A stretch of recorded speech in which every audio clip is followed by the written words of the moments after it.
தமிழ் ஜனம் digital exclusive நிகழ்ச்சிக்கு உங்களை அன்புடன் வரவேற்கிறேன். பஹல்காம் தாக்குதல், இந்த தாக்குதலை இந்தியா மறக்கவும் இல்லை, மன்னிக்கவும் இல்லை.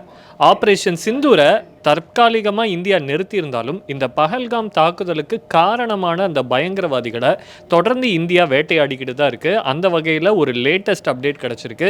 அது குறித்து பார்ப்பதற்கு முன்னாடி தமிழ் ஜனம் சேனலை சப்ஸ்கிரைப் பண்ணாதவங்க உடனே சப்ஸ்கிரைப் பண்ணுங்கள். பஹல்காம் தாக்குதலுக்கு யார் காரணம் அப்படின்னு பார்த்தா, லஷ்கர் அமைப்பு ஏற்படுத்தின புது பயங்கரவாத அமைப்பான த ரெசிஸ்டன்ஸ் ஃப்ரண்ட்.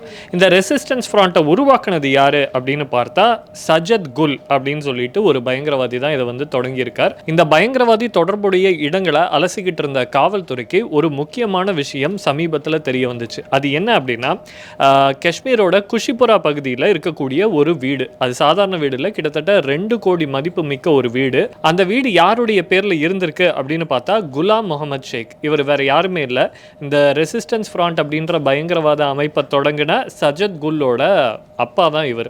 ஸோ இவர் பேரில் இந்த வீடு இருந்தோடனே இது குறித்து கூடுதலாக நடத்தப்பட்ட விசாரணையில் பல முக்கிய தகவல்கள் வெளியாயிருக்கு. அது என்ன அப்படின்னு சொன்னால், இந்த வீட்டை மையமாக வச்சு தான் இந்த சஜத் குல் அப்படின்றவர் இந்த பஹல்காம் தாக்குதலையே நடத்தியிருக்கார் அப்படின்ற விஷயம் தெரிய வருது. அது மட்டும் இல்லை, இந்தியாவுக்கு எதிரான பிரச்சாரங்கள், இளைய தலைமுறையினரை மூளை செலவை பண்ணி அவங்கள பயங்கரவாதத்தில் ஈடுபடுத்துறதுக்கான கூட்டங்கள், இது அனைத்தையும் இந்த வீட்டில் இருந்து தான் சஜத் குல் அவர்கள் நடத்தியிருக்கார் அப்படின்ற விஷயமும் தெரிய வருது.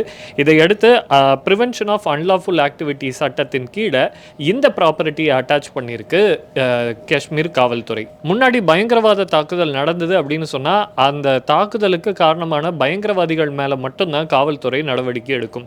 ஆனால் தற்போது பார்த்தோம் அப்படின்னு சொன்னால், அவர்களுடைய சொத்துக்களும் பறிமுதல் செய்யப்படக்கூடிய ஒரு விஷயத்தை நாம் பார்க்குறோம். ஏன் இந்த ஒரு அப்ரோச் எடுக்கப்படுது அப்படின்னு சொன்னால், பயங்கரவாதியை சுட்டா இன்னொரு பயங்கரவாதி அந்த இடத்துக்கு வந்துடுவார். ஸோ ஒரு டெரர் நெட்வொர்க்கை நியூட்ரலைஸ் பண்ணணும் அப்படின்னு சொன்னால், அடிப்படையில் அவர்களுக்கு கிடைக்கக்கூடிய இந்த பொருளாதார உதவி அதை கட் பண்ணணும். அடுத்தது இந்த டெரர் நெட்வொர்க்குக்கு யார் யாரெல்லாம் வெளியிலிருந்து ஆதரவு அளிக்கிறார்களோ அவர்களை கட் பண்ணணும். இந்த மாதிரி ஒரு ஹோலிஸ்டிக் அப்ரோச் இருந்தால் மட்டும்தான் காஷ்மீரில் இருக்கக்கூடிய பயங்கரவாதத்தை முழுமையாக கட்டுக்குள்ளே கொண்டு வர முடியும் அப்படின்னு சொல்லிட்டு நம்முடைய அரசாங்கம் நம்புது. அதற்கான நடவடிக்கைகளை தொடர்ந்து எடுத்துக்கிட்டும் வருது. அந்த வகையில் தான் சஜத் குல் அவர்களுடைய இந்த 2 கோடி ரூபாய் மதிப்பிலான ப்ராப்பர்ட்டி அட்டாச் செய்யப்பட்டுள்ளது. தொடர்ந்து இந்த தாக்குதல் சம்பந்தமாக பல்வேறு விசாரணைகளும் முடுக்கிவிடப்பட்டுள்ளது. மற்றொரு நிகழ்ச்சியில் சந்திப்போம். நன்றி.